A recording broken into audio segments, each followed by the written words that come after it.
Welcome to the No Quit Living podcast, where we aim to inspire and motivate people to never give up on themselves or their dreams. We will chat with highly successful people from all walks of life and discuss what motivates and drives them to successfully attack life head on and never give up. Welcome to episode number 75 of the No Quit Living podcast. I'm your host, Christopher J. Worth, and today's theme of the day is gratitude. Our quote of the day comes to us from Doris Day.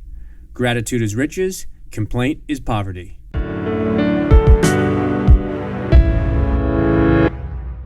I'm beyond ecstatic to bring you today's episode. I've been trying to get our guest today on our show since March of 2016, and I'm so glad we were finally able to record with him. His story is incredible, and his passion for helping other people succeed is invigorating. As an author, speaker, coach, and very successful podcast host, there isn't much that he hasn't done, tried, and accomplished. Without hesitation, I'm beyond humbled to introduce Hal Elrod. Hal, I'd like to welcome you to the No Quit Living podcast. It's an honor, Christopher. Thank you, man. I appreciate it. So the first question I ask everybody, and I know the answer, but are you ready to bring it today? I am ready. Awesome. So the number one objective of our show is to motivate and inspire our listeners to never give up. I was curious if you had either a story about perseverance or perhaps a challenging time that tested you, but you kept on going and didn't quit. Yeah, I think like most of us, I have lots of those. It's actually hard to pick which one's the main one. Here, I'll go real quickly. 2000. There was three major ones that are worth sharing. In 1999. I was 20 years old, driving home from giving a speech at a sales conference for my company, and my little Ford Mustang I just bought a few weeks prior. A man driving, a drunk driver, essentially a man driving a vehicle after leaving a bar, having a few drinks. He got on the freeway going the wrong direction, and he was going 70 to 80 miles per hour in my lane, coming head on at me. And I don't remember seeing the headlights. I don't know if I saw him. I probably would have swerved if I did, but he hit my car head on at 70 to 80 miles an hour. It sent me spinning, and the car behind me crashed into my driver's side door at 70 miles an hour, crushing 11 bones. I broke 11 bones. I was immediately in a coma. I died for 6 minutes that night, and the crew revived me, the rescue crew. Went to the hospital, was told I would never walk again. After being in a coma for 6 days, when I woke up, the doctor said I would probably never walk again, and that I had permanent brain damage. And so that was the first extraordinary adversity that I ever had to encounter. And I do walk again, or I did learn to walk again within a few weeks, really had a triumphant comeback, if you will. And then 2008, when the economy crashed, I lost everything. I don't even need to go in detail. That's just many Americans that can relate to that story. Got really depressed then, created this thing called the Miracle Morning that, is now the kind of my life's work and book. And then most recently, 1 year ago, I went into the hospital with my lung. One of my lungs was collapsed. My kidneys were failing, and my heart was on the verge of failing. And it turned out the cause of all of those symptoms was a very rare, very aggressive and fatal form of cancer called acute lymphoblastic leukemia. And I was given roughly a 10% chance of living, which isn't very good because that means you have a 90% chance of dying, according to doctors. And about a month or so ago, I was officially, after I went through some hardcore, I'll say it's the most difficult year of my life, and also the best year of my life because I grew a lot from it and learned a lot. But I was diagnosed as cancer-free, in remission about a month and a half ago. So now just getting back to my normal life, if you will.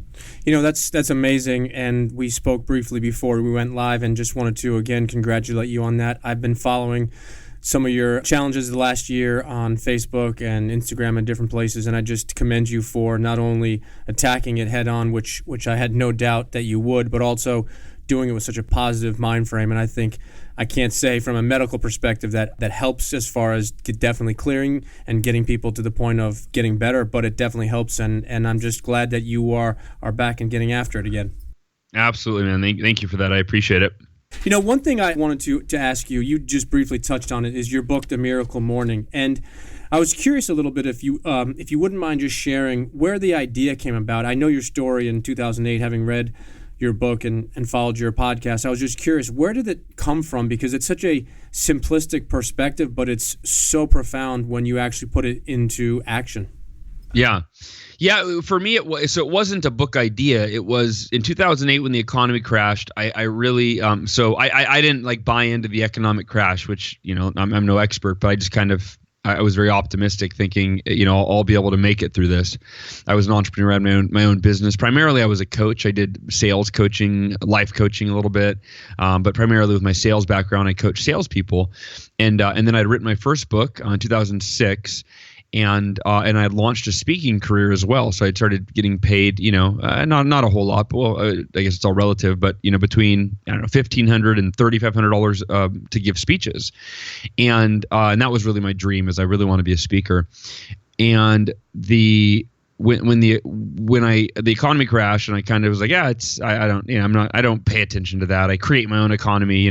I always say now that there's a fine line between optimism and delusion, and I was definitely crossing it back then, thinking everything would just work itself out and be okay. And so when I lost over half my clients within a 6-month period, it was a very quick period. It was probably closer to 3 months, but the 6-month period was really this downward spiral into a deep depression. I'd never been depressed in my life, and but I couldn't figure out how to turn it around. Nothing I was doing was getting me more clients and keeping the ones I had. I just kept losing clients, and I was losing clients. I mean, they weren't saying, you're a bad coach, we're firing you. They were just saying, hey, my business is affected by the economy, and I can't afford to pay you anymore. It was every single one. It was the same story, and so that trickle down effect, that ripple effect from the economy hurting their businesses, and then trickling back to me.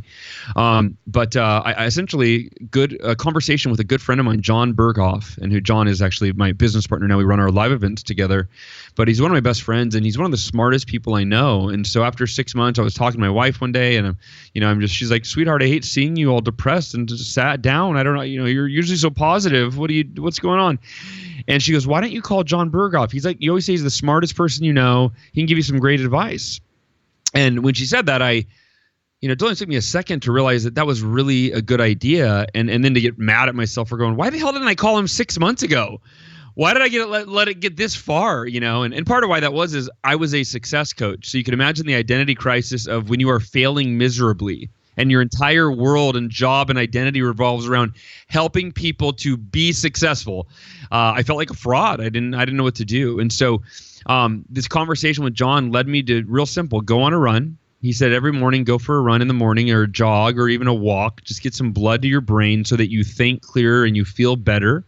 He said, and while you're on that run or that jog or that walk, he said, listen to a self-help audio, business book, whatever area of your life that you need to improve the most. Listen to some sort of audio podcast that will help you improve that area. And it sounded too simplistic, but I thought, I got nothing else is working. I'll give it a try. And on that very first run or jog or walk or whatever I did, I heard a quote from Jim Rohn, and it changed my entire life. He said, your level of success will seldom exceed your level of personal development, because success is something you attract by the person you become. I'll say it one more time. Your level of success will seldom exceed your level of personal development, because success is something you attract by the person you become. And in that moment, I realized I am not dedicating time every day to my personal development. Therefore, I am not becoming the person that I need to be to, use whatever word you want, attract, create, sustain, achieve the levels of success that I want in my life. And I think if we all stop and ask, I think that's true for the majority of society. Like every single person on the planet wants to be as happy and healthy and successful as they possibly can. I call it level 10 success, right? If we're measuring our success in any area of life, whether it's our marriage or our friendships or our health, we all want it to be as good as it can be. We want to be as happy and healthy and energized as we can possibly be, as in love, right? So we want level 10 success in every area. And what that quote opened my eyes to was, I'm not becoming a level 10 person every day. Like my level of personal development is maybe at a 2 or a 3 on a good day at that point. I was down in the dumps. I thought I've got to dedicate time every day, probably an hour, to a personal development routine religiously every single day that enables me to develop the skills, the knowledge, the abilities, the confidence, the mindset to be able to achieve everything I want in my life. That was my theory. And then I did a little bit of Googling, and I kept coming across morning routines and morning rituals as being what the most successful people on the planet, almost all of them seem to practice. But maybe some people listening can relate to this. In my head, I go, nah, I'm not a morning person though. Like, well, what else do they do? I know that a lot of people swear by their morning ritual, successful people, whatever. There's other stuff that I could do, I'm sure. And I could still sleep in and hit the snooze button 5 times, right? But I saw so many articles on the same topic, I finally had to start reading them, and they were very convincing. And it basically shared with me that how you start your day sets the tone and the context and the direction of your day. And if you have a successful morning, you'll have a successful day.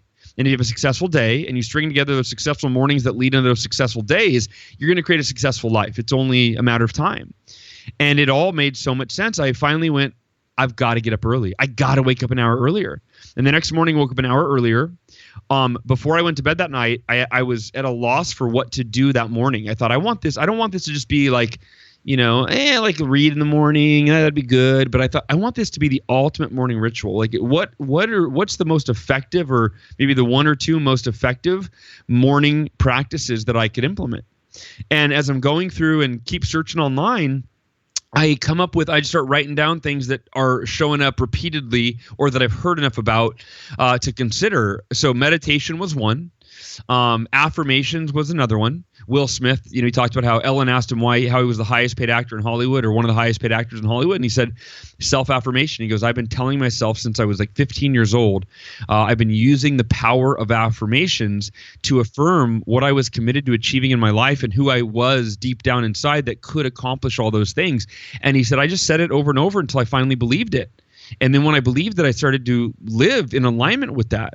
It all began with affirmations. So I went, God, I've got to do affirmations. Visualization, exercise, reading, journaling. I had a list of 6 practices. And Chris, none of them were better than any other, right? Like of any of those 6, depending on which article you read, or which, celebrity or CEO or, successful professional athlete, which person you talked to, which practice was better. It was to each their own kind of thing. And then the epiphany came when I went, wait a minute, what if I did all of these? What if I woke up tomorrow morning an hour early and I just did, let's say, 10 minutes each of these 6 practices, 10 minutes of meditation, 10 minutes of affirmations, visualization, exercise, reading, journaling, all 6 of them. And I thought that would be the ultimate morning ritual.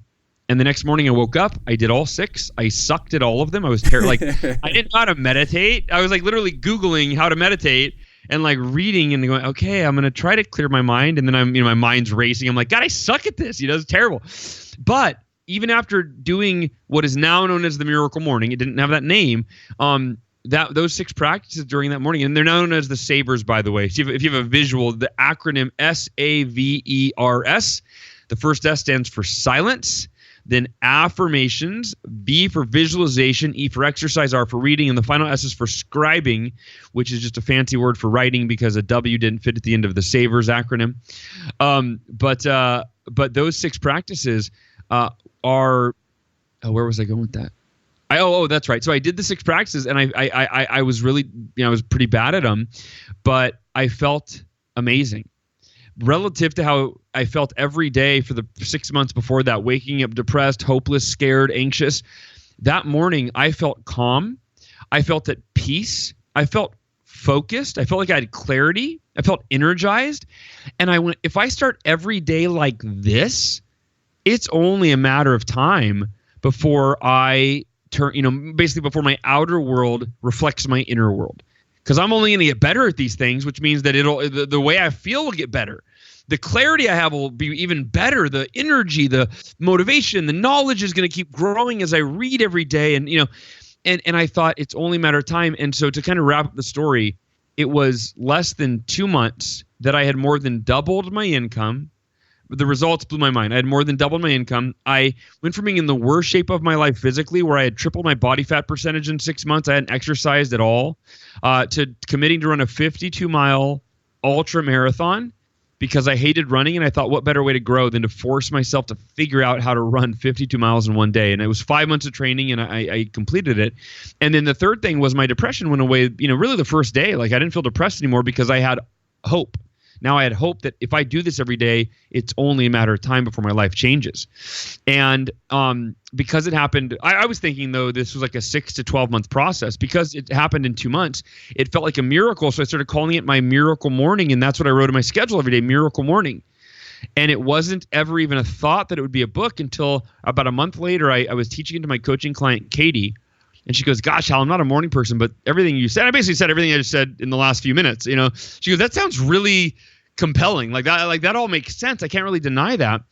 And she said, I'm going to give it a try. And we had a call every 2 weeks. And so 2 weeks later, we got on the phone. I said, hey, did you wake up an hour earlier every day? How did you do your miracle morning, your savers? Or no, they weren't called the savers at that point. And she said, kind of. I went, okay, all right, that's all right. It's a good start. Let's see where, how did it go? She goes, no, not what you're thinking, Hal. You were right. It was so beneficial that I did wake up an hour earlier for the first 7 days. And the last 7 days, I've woken up 2 hours earlier to do a 2-hour miracle morning because I get so much benefit from it. It's amazing. She said, I just had the best 2 weeks in my entire 3 or 4 year career in sales. I read 2 self-help books that have been on my shelf that I've been meaning to read and wanting to read and intending to read for months, and she said, and I started running again. I kind of took the lead on your ultra marathon thing, and I'm running again. That was when the light bulb went off, and I went, wait, if it changed my life that in 2 months, it changed Katie's life in 2 weeks. And neither of us were morning people. This could change the world. One person at a time, it could change the world. And now I'm very grateful and humbled to say there are hundreds of over 500,000 people a day in like 90-something countries practice the miracle morning every single day. And I've gotten thousands of emails from people saying it's changed their life, from saving their life from literally committing suicide to saving their marriage to probably more popular is aspirational results, which is this helped me finally write that book or start that business. Or like Mike Eaton, for example, this guy reached out and he's like in his mid-20s. He's been obese his whole life and he lost 90 pounds the first 3 months of Miracle Morning. And then I asked the question in the Miracle Morning Facebook group, the Miracle Morning community. It's got 126,000 members. And I asked the question, has anybody else lost weight directly as a result from the Miracle Morning? And we had within 24 hours, we had 163 comments just from people that saw the post saying, I've lost 20 pounds, 7 pounds, 30 pounds, 50 pounds. I mean, it was, so it really is universal where whatever you're trying to accomplish in your life, the Miracle Morning, you get to filter your goal or your objective. Like Mike's was losing 90 pounds. You filter it through all 6 of those practices, and it accelerates your success in whatever you're applying those practices, that Miracle Morning to. No, that's awesome, and I appreciate you sharing that. And one of the things we talk about at No Quit Living, and one of our foundations, is accountability. And we have the 3 A's of accountability, which are action, application, and attitude. And I think the best part about your story, which you shared, is the fact that you took action. Initially, it was that phone call to your friend, and then the next morning going ahead and doing it, and then doing it again and again. So I really appreciate you sharing that. And you spoke about, as we were talking about your book, I was curious if you've read anything recently that you'd like to recommend to our listeners. What have I read recently? Right. I'm all into parenting books right now. If you have a daughter, Strong Fathers, Strong Daughters, I highly recommend if you have a daughter. What am I listening to in the car right now? Principles by Ray Dalio. I'm just getting started in that, but that's a really good one. If you are married, and you want to spice up your sex life, a friend just recommended a book called Mating in Captivity, and I just got that audiobook, and again I'm like 2 chapters in, and it's pretty good so far, very interesting. So there's some books you might not have been expecting. No, I appreciate it. I do have a daughter myself, so I'll check that out. And I just a week ago bought Principles by Ray Dalio, and nice. I'm not sure if you watch it, but there's a Facebook Live with Tony Robbins and Ray Dalio where he kind of goes pretty deep into the book, and it's pretty interesting as far as getting his perspectives, because he is the most successful hedge fund manager of all time. So I'm sure he has some great stuff to share. Yeah, I know that. Yeah, you're absolutely right. So tough question maybe, but if you had to define yourself in one word, Hal, what would that word be? Gratitude. Or grateful, I guess, but I'd say I'd pick the word gratitude versus grateful, because I try to not like gratitude. I try to experience it, and I try to share it. I try to create it in others, give it, inspire it. So There's many words to sum up the one word. No, it's a great word, and I was just interviewing Danelle Delgado a couple days ago, and she was talking about that and how she has really used that in her life and how it really turned and changed everything around. So I appreciate you sharing that. If you, assuming the 20-year-old version of yourself would have listened, what would have been the one piece of advice you would have given the 20-year-old version of yourself? Everything is going to work out perfectly. I love it.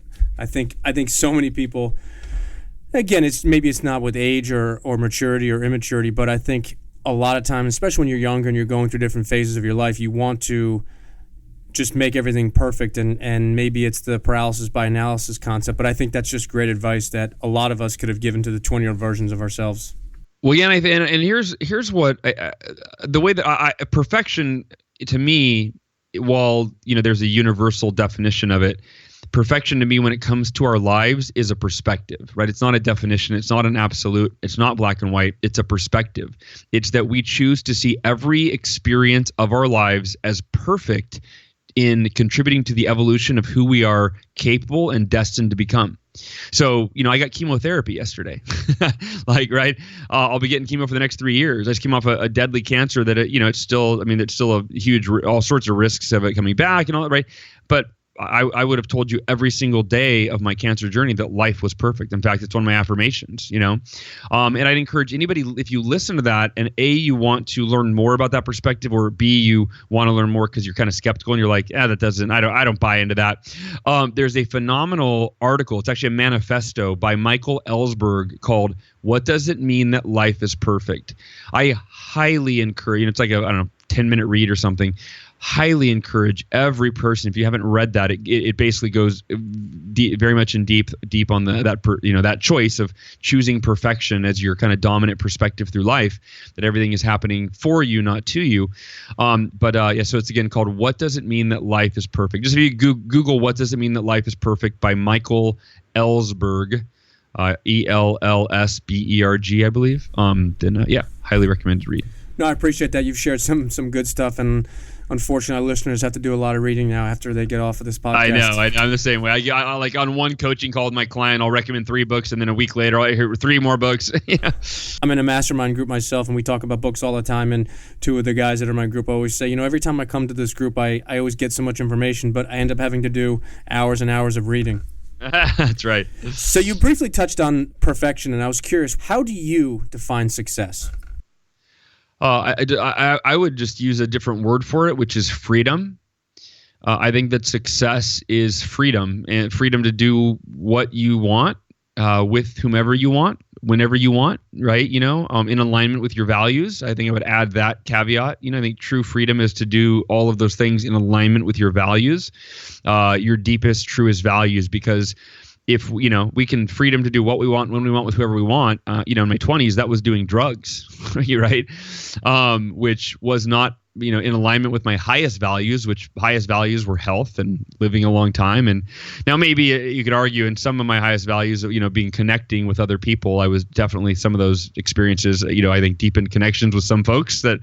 But anyway, the point being, I think that to really have true freedom. Kind of like, here's an example. We have freedom of choice. Where you go, what do you want? That piece of pizza or that that piece of fruit or the piece of vegetable? It's like, well, you might choose. Well, I have freedom. I'm successful. I'm going to choose the candy or the pizza, right? Well, too many of those choices, and you're going to lose freedom. You're going to lose freedom to be healthy and freedom to have energy, and you're going to. In fact, you could lose freedom to have energy an hour later when you have you eat a big unhealthy lunch, and then you're crashing because your body's digesting your food, and now you're tired, right? So you have to realize that, right, certain things that we choose, we have freedom of choice, but then most choices have consequences, and many of those consequences limit the very freedom that we are using to choose, right, or limit other freedoms. No, I think that's a great definition, and I think that's been touched on by a couple of successful people that have been on our show. Is success is not a monetary thing. It's not a materialistic thing. For some people it is, and I can't say that they're wrong, but for a lot of others, it's the opportunity to do what you want to do. And I think your choice of word of freedom, I think, fits perfectly based upon your definition of success. And I think that's the one thing we've touched on quite often is you should be able to individually define success how you want to. And I think a lot of times in our culture, somebody else tells other people what success is. So, for example, if I was your sales manager, I would say, Hal, success to you is $200,000 of commissions this year. And that may be a goal, that may be an objective, but that doesn't have any specific correlation to success. And because it's coming from me to you, I think that's the major disconnect, because success needs to be identified, I believe, internally first and then externally after. No, I completely agree. Here's a different question for you. If you could have dinner with anyone, dead or alive, who would it be and why? The first person that comes to mind is Tony Robbins. And I think that if I gave it more thought, I'd probably think of somebody else. But that's the first answer that came to mind. And just Tony is someone who is in similar, industry that I'm in, and he's one of the pioneers. And I'd love to acknowledge him and thank him for the impact he's made in my life, and ask him some questions and learn from him, in person. And I would be the second, correct? Of course, yeah. No. Actually, if I gave it more thought, you'd move into number one. Yeah. Awesome. All right, I'll send you the check after. Beautiful. So I wanted to just switch lanes here. We have what we call hot seat questions, where we have a couple questions where we'd like to just learn a little bit more about you, where whatever the answer is, first thing that comes to mind. Sure, absolutely. So if you only had one meal, your final last meal, what would you choose? Cafe Gratitude, raw vegan meal. The restaurant's called Cafe Gratitude, so it'd be a meal at Cafe Gratitude. All right. Favorite sport? Mixed martial arts. Favorite all-time favorite team? Well, mixed martial arts doesn't have a team, so I would say favorite team was the Chicago Bulls, because my second favorite sport is basketball, so Chicago Bulls. I'm a huge with Michael Jordan, Scottie Pippen, that Chicago Bulls. I'm a huge Jordan fan and huge basketball fan, so that's awesome. And I actually, in my office right now, I have one of the chairs from the actual Bulls bench from the 95-96 NBA championship. Nice, that's awesome. All-time favorite movie? It used to be American Beauty, but what do I watch? I don't know. American Beauty or Old School. There you go. Nice. Or Swingers. There you go. One of those three. Your favorite book? Favorite book is Conversations with God. Awesome. You could have said yours. That would have been okay too. Oh, I mean The Miracle Morning. Actually, well, it's The Miracle Morning because of what that's provided for my family. So yeah, that is actually unequivocally The Miracle Morning. Awesome. Favorite vacation spot? Cabo San Lucas. We go there every other year. No, I need to go there. I've never been. And then if you were in a foxhole and you could only pick one person to have your back in there, who would it be? One person on my back. My business partner, John Burgoff. Awesome. So before we let you go, Hal, I wanted to ask if you have any parting words you'd like to leave with our listeners. Do the right thing, not the easy thing. That's been the guiding principle that I learned from a mentor when I was 20 that has impacted my life probably more than any other. And when I say do the right thing, not the easy thing, the way that I define that is the right thing is anything that moves you in the direction of your the predetermined worthwhile goals or your highest ambitions, your dreams, your visions for your life. That would be the right thing. And then the easy thing would be everything else. No, that's such great advice. And then for those listeners that would like to connect or follow you, what's the best way, in addition to your podcast, which I would definitely recommend, as well as your book, which I've read a couple times? Do you prefer social media, or do you have a specific preferred social media?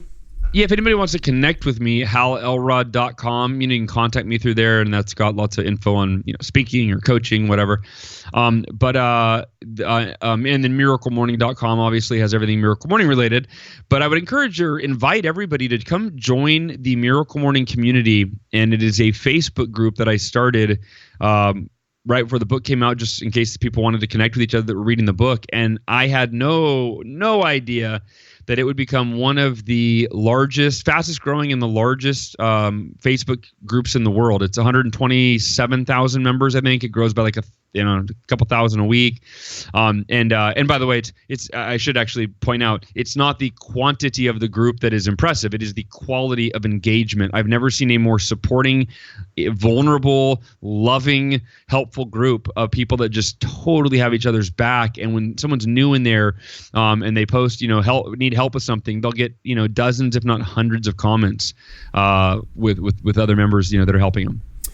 I truly appreciate that, and I am a member of that group myself. And before we wrap up, I told Hal this before we went live on the broadcast, and I just want to share with our listeners, one of the reasons that I launched the No Quit Living podcast was because Hal Elrod's podcast was one of the first that I actually started listening to a lot, and then I got motivated to eventually launch my own. So Hal, I wanted to first off thank you for all that you do as far as with your book, your podcast, your coaching, and then secondly, I want to truly thank you for being a part of our show today. Oh, brother, thank you, Christopher. It's an honor. I'm glad I could play a small part in you having this show. Thanks for having me on it, man. It really is. Really appreciate it.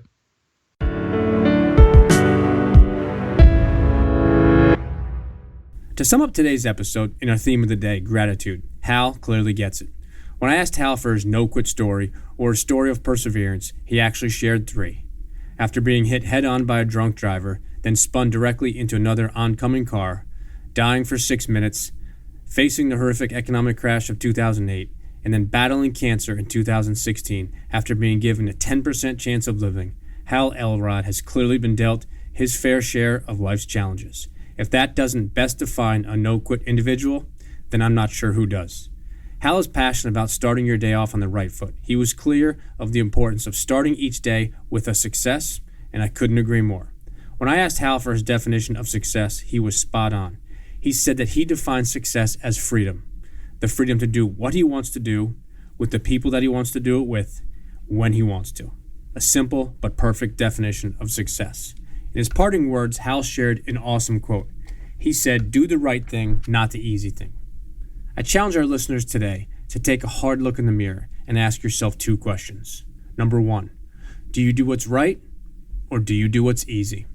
And number 2, do you find yourself doing just enough to get by, or are you willing to put in the hard work that is required to achieve your ultimate success? Take a deep look in the mirror and ask those questions honestly. And then take action as you go for your greatness. And lastly, to our listeners, thank you. We truly appreciate your time, and we hope our episodes inspire you to keep on attacking life and never giving up. To quote Dr. Norman Vincent Peale, it's always too early to quit.